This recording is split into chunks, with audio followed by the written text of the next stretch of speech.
Bismillahirrahmanirrahim. Assalamualaikum warahmatullahi wabarakatuh. Alhamdulillah wassalatu wassalamu ala rasulillah amma ba'du. Baiklah, saudara sekalian yang dimuliakan Allah Subhanahu wa taala. Pada kesempatan kali ini kita akan mencoba menghadirkan sebuah video pembelajaran yang insyaallah akan berlanjut. Mudah-mudahan kita mohonkan kepada Allah kemudahan dan kelapangan. Video pembelajaran ini membahas tentang bahasa Arab. Nah, video ini pada dasarnya kita kita tujukan untuk anak-anak didik kita di Manpika Kota Baru Parangpanjang. Namun tidak menutup kemungkinan bagi siapapun yang menyaksikan video ini untuk mengambil, semoga ada faedah yang bisa diambil dari video ini dalam mempelajari bahasa Arab. Nah, untuk itu kita niatkan semoga apa yang kita lakukan pada kegiatan ini dinilai ibadah oleh Allah Subhanahu wa taala. Amin ya rabbal alamin. Baiklah saudara-saudara sekalian, bahasa Arab, bahasa padang pasir ya.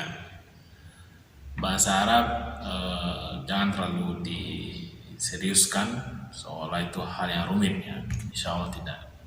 Kalau kita mempelajarinya dengan tentunya pertama adalah dengan keinginan kita untuk mendalaminya dan menguasai. Maka kalau sudah ada keinginan yang kuat, apapun tantangannya akan kita lewati dengan senang. Seberapa sulit pun itu, karena sulit itu akan kita ketahui nanti setelah kita lakukan prosesnya, dia akan terasa mudah. Baiklah saudara sekalian atau anda sekalian ya, bagi murid-murid Ustaz, dan kesempatan ini kita akan mengenal, pada pertemuan awal ini kita akan mencoba untuk mengenalkan singkat tentang konsep dasar dalam bahasa Arab. Kalau dalam bahasa Indonesia kita mengenal istilah perkataan.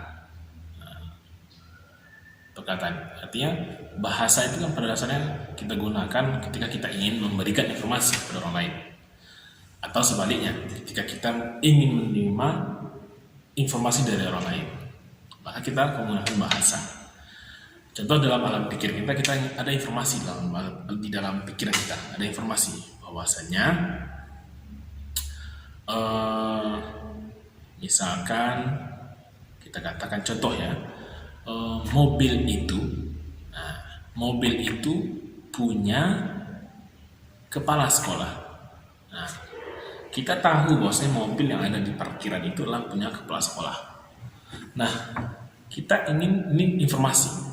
Nah, ketika kita ingin memberitahukannya kepada kawan kita, mungkin dia orang baru ya, dia nggak tahu itu adalah punya kepala sekolah.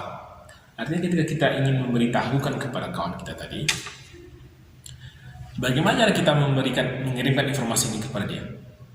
Maka kita akan menggunakan yang namanya bahasa yang dituturkan melalui lisan kita. Ya. Maka saya akan mengatakan, hai, mobil itu milik kepala sekolah. Nah, perkataan saya itu adalah sebuah informasi. Nah, ini dalam bahasa Indonesia. Begitu pula dalam bahasa Arab. Nah, dalam bahasa Arab, perkataan yang saya sebutkan tadi itu dikenal dengan istilah al-kalam. Nah, al-kalam.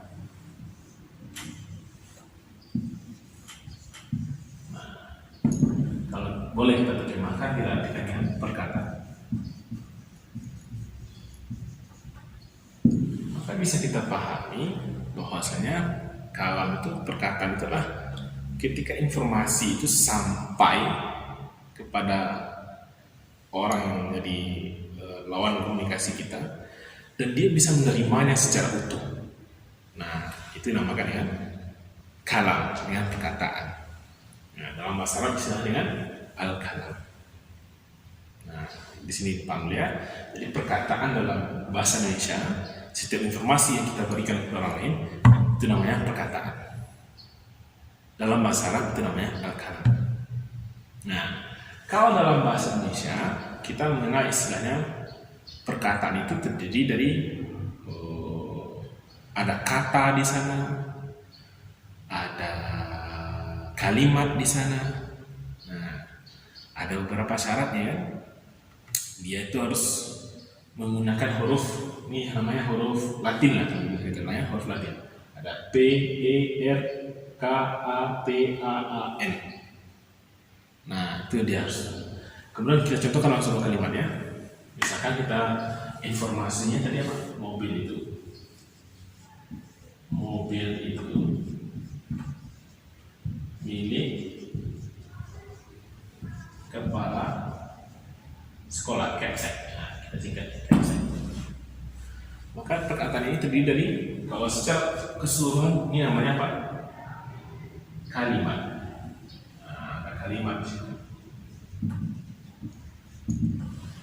Kemudian mobil kita pisahkan itu milik Kepsek, kepala sekolah.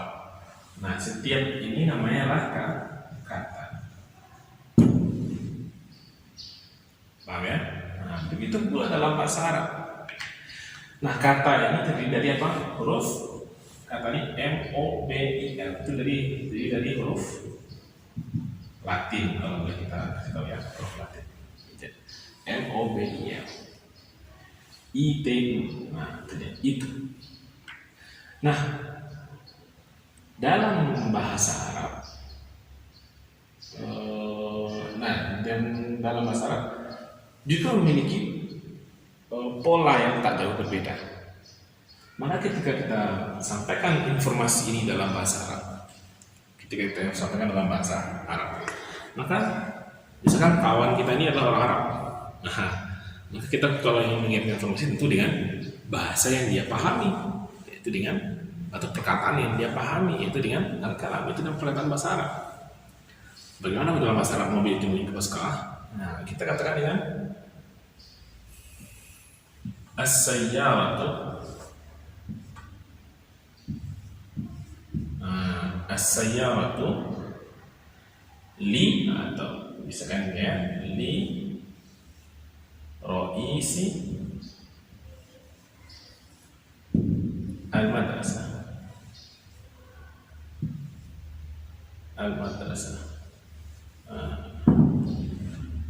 As-sayyaratu artinya lah mobil itu. Li artinya milik. Roisi al-madrasah, kepala sekolah.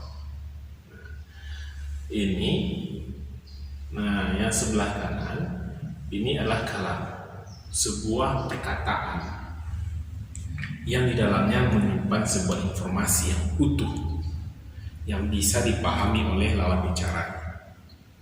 Yaitu si lawan bicara tadi akan menangkap, menerima bahwasanya mobil itu adalah milik kepala sekolah. Nah, tapi kalau kawannya orang Indonesia, dia akan paham dengan ini. Kalau ini dia tidak paham. Ketika kita bilang kepada orang Indonesia, saya tuh li rais madrasah. Gitu kan? Nggak nyambung dia. Nah, maka perkataan itu dalam bahasa Indonesia, al-kalam dalam istilah dalam bahasa Arab, maka dia harus memiliki makna ya. Ada makna yang dituju sana. Makna atau informasi. Nah, bukan sebuah perkataan yang ocehan tiada makna ya. Itu ngawur, ngigau, bukan. Ya. Baik. Kalau kita uraikan pula, maka keseluruhan ini dalam bahasa Arab. Kalau dalam bahasa Indonesia namanya kalimat, maka dalam bahasa Arab namanya apa? Jumlah. Nah, jumlatun. Kalimat mobil itu milik Kepsek, itulah sebuah kalimat. As-sayyaratu li ra'is madrasah, itu adalah sebuah kalimat. kalimat, istilah kalimat dalam bahasa Arab dikenal istilah jumlah. Oke. Kemudian sebuah kalimat, sebuah jumlah ini terdiri dari beberapa kata. As-sayyaratu, satu kata. Li, ini nanti satu lagi. Rais, satu. Al-madrasah, satu. Dalam bahasa Indonesia itu namanya kata. Dalam bahasa Arab itu namanya apa? Kalimah. Kalimatun. Nah, ini sedikit menarik ya. Kalimah kalau dalam bahasa Indonesia terdengar bunyinya sama dengan kalimat. Bunyinya kalimatun, bunyinya terdengar sama dengan kalimat. Tapi dia berbeda makna. Karena kalimat dalam bahasa Indonesia itu berarti jumlah dalam bahasa Arab. Tetapi kalimah dalam bahasa Arab itu berarti kata dalam bahasa Indonesia. Jadi mobil itu adalah kalimah dalam bahasa Arab, tapi kata dalam bahasa Indonesia. As-sayyaratu itu adalah kalimah. Rais itu adalah kalimah. Madrasah itu adalah kalimah, kata dalam bahasa Indonesia. Nah, paham ya? Ada jumlah, ada kalimah. Nah, kalau dalam bahasa Inggris terdiri dari huruf Latin, kalau dalam bahasa Arab itu terdiri dari huruf hijaiyah. Nah, huruf hijaiyah.